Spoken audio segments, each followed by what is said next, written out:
Merry Meet. My name is Cindy. I am the owner of Corey Devotions, where I make handmade prayer beads for pagan devotions. And on this channel, I talk about spirituality and my personal journey from Christianity into witchcraft and paganism. And I have just wrapped up a series on divination, so I've really been getting into my tarot practices, or back into my tarot practices when I had sort of taken a break for a little while. This is not a reviews channel, but this video is going to highlight a couple of decks that have recently come across my path that are incredibly interesting to me and that align really well with some of the videos that I have just posted on my channel about divination and the tarot. So for tarot, I have the Antique Anatomy Tarot, and I know there are several different versions of this deck that have been released, or maybe different packaging, different cardstock. The one that I am looking at here, I'll go ahead and provide my Amazon affiliate link if you'd like to check out the one that I purchased. Then the Green Witches Oracle deck. This is not a tarot deck, this is an oracle, and it is the first oracle deck I've ever purchased. I've avoided oracle decks for all of the years that I have been practicing, just because I really like things that stick to a system. And since I devoted so much time to learning the Rider-Waite-Smith system, I wasn't really open to trying to learn other decks that had like proprietary meanings to their individual deck and their individual cards. However, I saw this one on another channel and the cards themselves looked so compelling that I had to try it out. I wanted to bring these out because I think these two decks will work really, really beautifully together. So let's go ahead and get started. So first off, the presentation is absolutely gorgeous. This box is so beautiful and such high quality. And the guidebook is also really high quality. In fact, it's so substantial that I would pay money just for this book itself. And when I first opened this up and started going through the deck, I thought, okay, this definitely is not a beginner's deck because this is a pip deck. If you don't know what that means, a pip deck has the major arcana cards fully illustrated with their individual meanings, but the numbered and court cards just are like a playing deck. So you really have to know the correspondences, the numerology, and the suits to understand the meanings of the cards, because the meanings themselves aren't intuitively depicted on the cards. However, as I started to go through this guidebook, I realized a lot of the information that I highlighted in my minor arcana video is listed out in this book. In fact, she even goes into more detail, not with just the numerology associations, but goes into detail with the color associations and astrology. And I was looking through this today, and this is all stuff that I sort of know, but to have it all in one place in a quick reference in such a beautifully illustrated format was just like, this is not what I was expecting. I thought I was purchasing the tarot deck. I did not realize I was getting this amazing book to go along with it. So I've actually leaned the opposite way of my initial opinion, which is this would be the perfect deck for a complete beginner to tarot.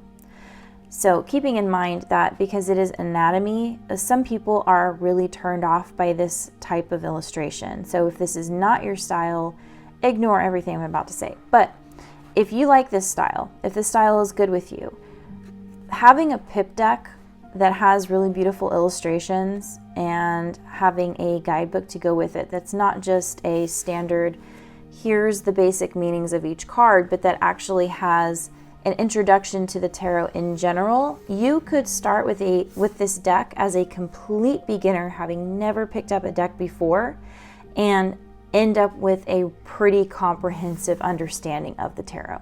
So if you're brand new to tarot and you are looking for something a little bit more than just your basic Rider-Waite-Smith deck, this would be a really good starting point for you actually. If you do have an understanding of the tarot, if you're not a beginner, some of these are going to speak to you in a way that other decks haven't spoken to me. This is a deck for thinkers. So first we have the Fool. The fact that it's a foot stepping out and has these really vibrant colors really depicts the Fool pretty well, because it is the first step on the journey. And I want to skip kind of through these a little bit because there are a few cards in here that I really want to highlight that really stood out to me and kind of like made me stop and think. So the Lovers obviously being represented by an open heart. And then Strength being the femur bone, which is the strongest bone in the body. And then Justice is a brain and a heart melded together, which I think is fantastic. So a lot of focus on the Justice card in tarot is placed on a sense of morality and a sense of right and wrong, but there's not a whole lot placed on how you're approaching those topics. So to approach morality, it's not just about having a system of morality that's imposed on you, but it's about having the judgment from your intellect balanced with your emotions and balanced with how you feel as a person. So I think that was a pretty good representation of Justice that I haven't seen before. And then for Temperance, to have your mind being held in your hands, balanced in your hands.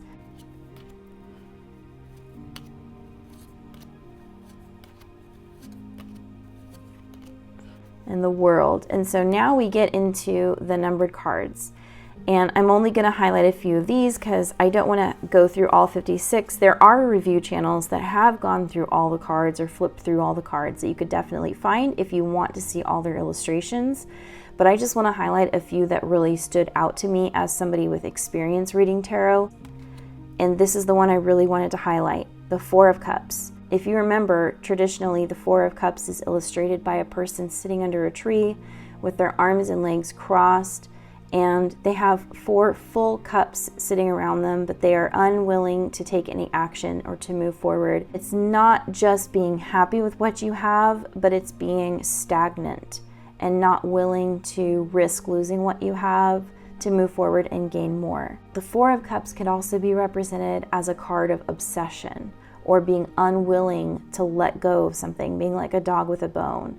And for the Four of Cups or the Four of Potions card, to have narcotic medications represented, if you didn't know what you were looking for, you might have missed it. It's so subtle a clue, it's so subtle an association that you really have to kind of know the tarot to make that connection, but it does give a deeper meaning to that card. And the Six of Potions, it's the same. If you look really closely, these say things like for past life regression, for harmony, for encouraging comfort. And the Six of Cups is a card of nostalgia and looking back with fondness and staying connected to your roots.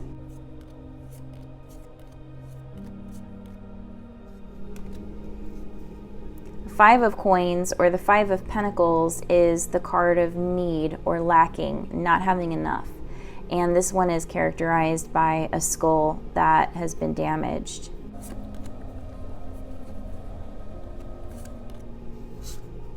Here we have the Three of Blades. If you recall, the Three of Swords is a really famous tarot card. It's the heart with the 3 swords running through it. It's the heartbreak card. And the emotion of that card is depicted by the black flowers. And then you have the Four of Swords or the Four of Blades, which is surrounded by white flowers, which represents innocence, purity, and peace. And the Four of Swords is the rest card. It's a card that comes after the heartbreak, when you're done fighting and you are laying down to rest.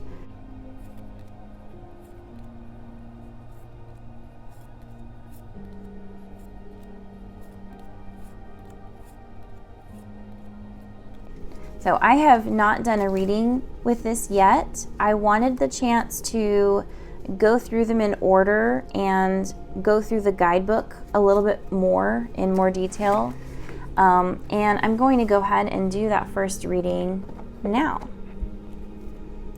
But before I do that, I want to take a look at the Oracle deck that I mentioned, the Green Witch's Oracle deck.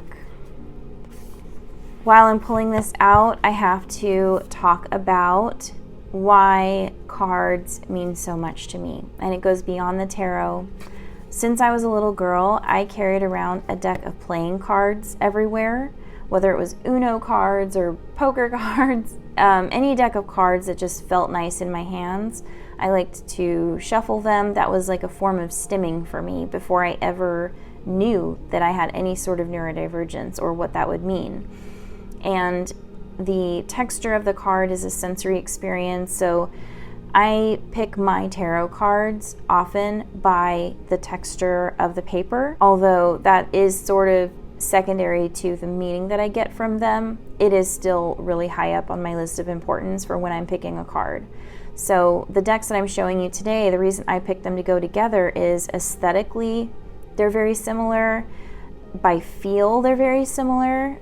So to me, I'm getting the same kind of sensory experience, and I'm not going between two very, very different feeling decks. But then the utility is also very similar in how I'm planning to use these decks together. So anyway, we have the Green Witch's Oracle deck guidebook, and this is a full color guidebook as well. So if you get this deck, I would encourage you to just sit down and just read through the guidebook first. This has a lot of elements that are used in witchcraft. We have things like salt and sage and lavender and things like that. I plan on using this to assist me in my spell work, but I also plan to use it in shadow work. And the way I plan to use this in shadow work is as a response to the shadows I'm uncovering, because this includes a lot of practical steps and practical advice for moving forward. So there is a lot of value in identifying what's causing you to be stumped. But then what do you do next? And that's the struggle I've always had with tarot, and that's something that has always frustrated me in tarot. So this deck actually has a lot in there that's it's very pragmatic in that way, which is really great. So my plan is to use these decks as kind of a shadow work part 2. So after I have delved into the emotional, intuitively illustrated decks and really uncovered the memories from my past that I need to address, or the issues from my upbringing, after I've had some time to emotionally recover from that stage, then I will move into a reading with this deck to say, okay, what are the next steps that need to be taken to deal with this? And then this will be a really good clarifier to lay over the top of it to see a clear picture of maybe even practical spell work that I can do and actual ingredients I can incorporate to help me on that task. I've had my black tourmaline here cleansing these decks for me. So I'm going to go ahead and start shuffling.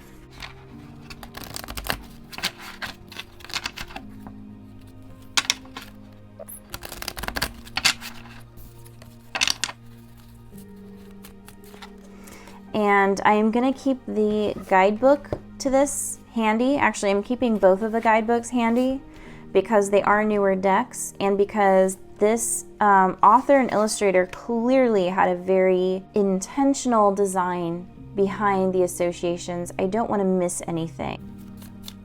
Mother, be with me. What steps are coming next on my journey? What do I need to be prepared for as I face the things that have come to light recently?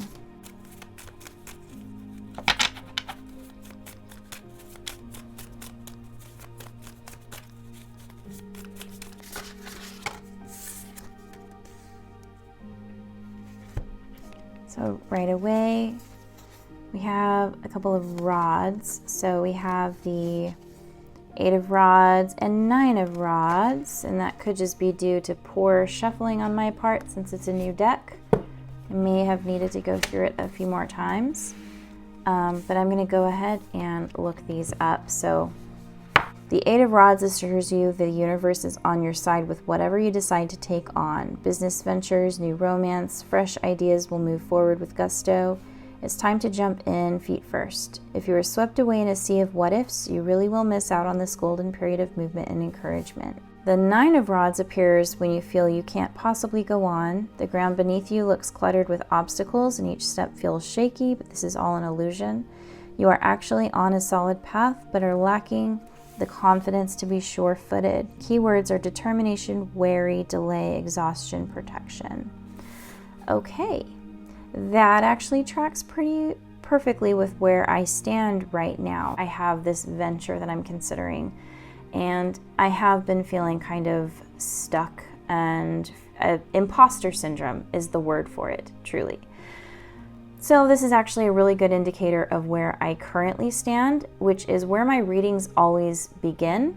The first cards that I pull out are never the answer to the question. It's always a confirmation of what the question is. How do I lean into this window of opportunity, and how do I get unstuck and out of this mindset of imposter syndrome?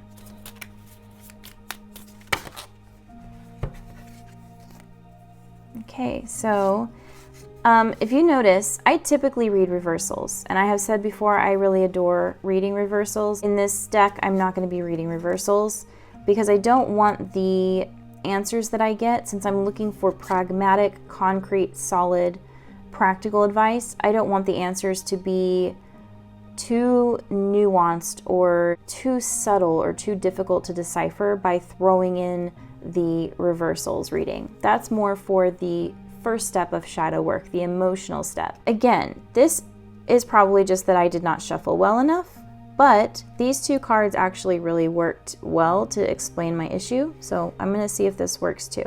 So we have the 2, 3, and 4 of coins.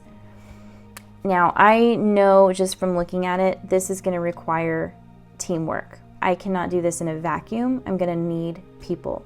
I also know that the 2 of coins is the next step after the seed. So there's a seed of an idea. There's something that's been planted, and the next step is to water it and nurture it, and that's the 2, but I can't do that alone.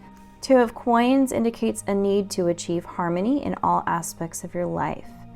Finding balance between money, health, emotions, personal relationships is challenging, but a necessary practice in order to be well-rounded.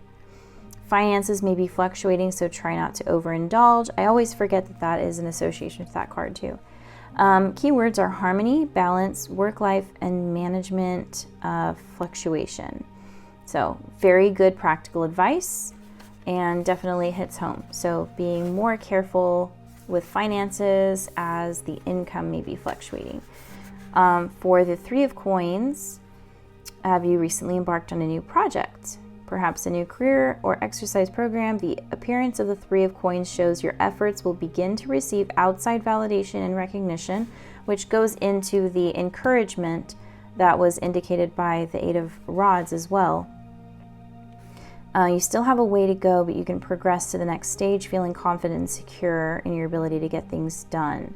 It also points toward collaboration of some sort. You work well within a team, and while it's fine to take the lead in a group, remember other people's opinions are as valid and useful as your own. And that makes a lot of sense. Satisfaction, collaboration, external recognition, new project, and status. The 4 of coins appears when you hold on to resources too tightly. You may be concerned someone is taking something from you or believe they aren't as deserving as you are. Beware, this type of materialism keeps you in an agitated state that holds you back from acquiring more money and experiencing positive interactions in life.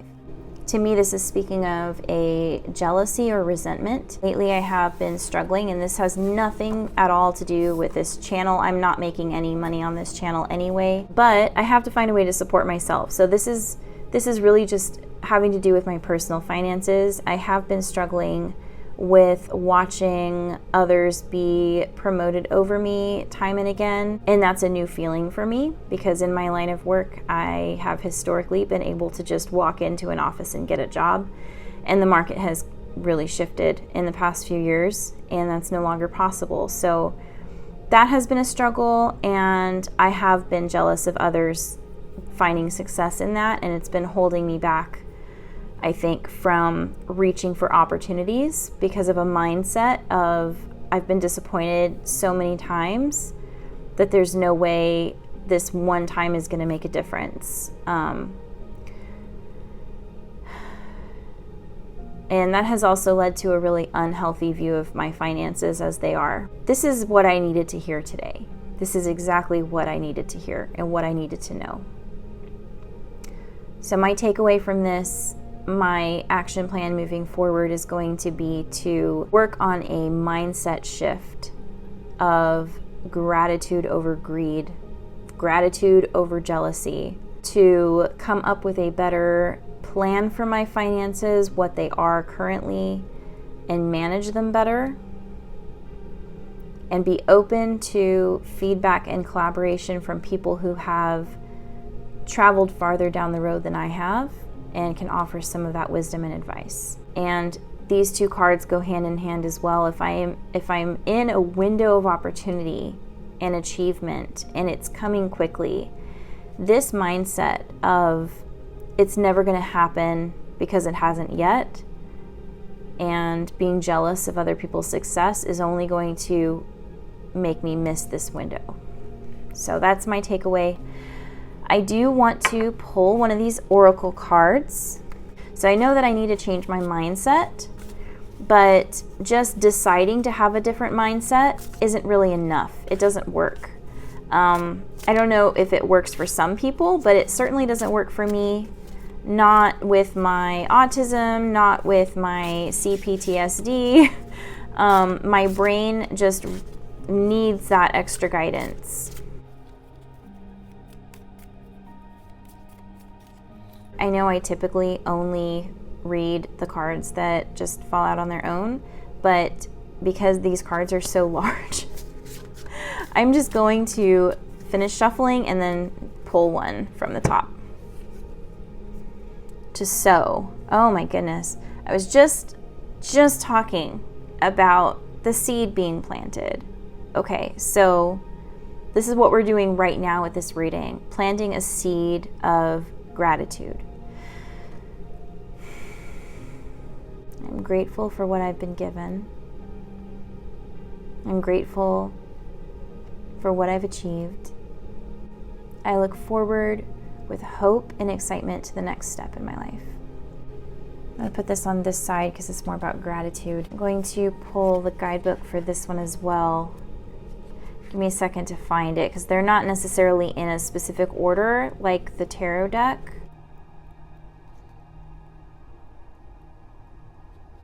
Okay. Planning, setting intentions, and optimism. Seeds may be the nebulous concept and soil the fertile ground to nourish them, but the act of sowing is what unites the two and initializes the process of germination. When you sow seeds, you scatter them in or on the earth, asking the soil to help them grow. For a time, the seeds have to remain quiet underground before they can launch into the world. This dormancy allows them the opportunity to gather strength. The sow card tells you that now is the optimal time to set things in motion. Plant your seeds and nurture them. Lock in your intentions and take the first steps along the path you've planned. Act now for future yield. Prime your material and environment for the best outcome. If you've been hesitating, now is the time to act. And the reflection is, are you ready to start something new? I'm going to pull one more because there's a blank space here. Honestly, it's just because there's a blank space. The B. Community, cooperation, and sweetness. Bees inspire thoughts of sweetness and community. Bees work together, functioning in cooperation with others to advance the health and safety of their entire hive. The reflection is, what part of your life needs clearer communication? How can you work more effectively with others? I hope this helps to illustrate why I plan to use these two decks together. They're very pragmatic, very straightforward, no nonsense. This is the message. If you're interested in purchasing these decks, I will leave my Amazon affiliate links in the description. It doesn't cost you anything extra, but if you do follow my affiliate link and end up purchasing the item, I get a small percentage of that, and that would go a long way to supporting me continuing to do this channel. Please leave a comment if you use Oracle decks or if you do readings like this with multiple decks. I would love to hear any epiphany moments that you've had in your reading journey. Thank you so much for being with me today. If you haven't already, please like and subscribe if you got anything out of this video and would like to see more. And until I see you again, be kind to yourself and be kind to others. Blessed be.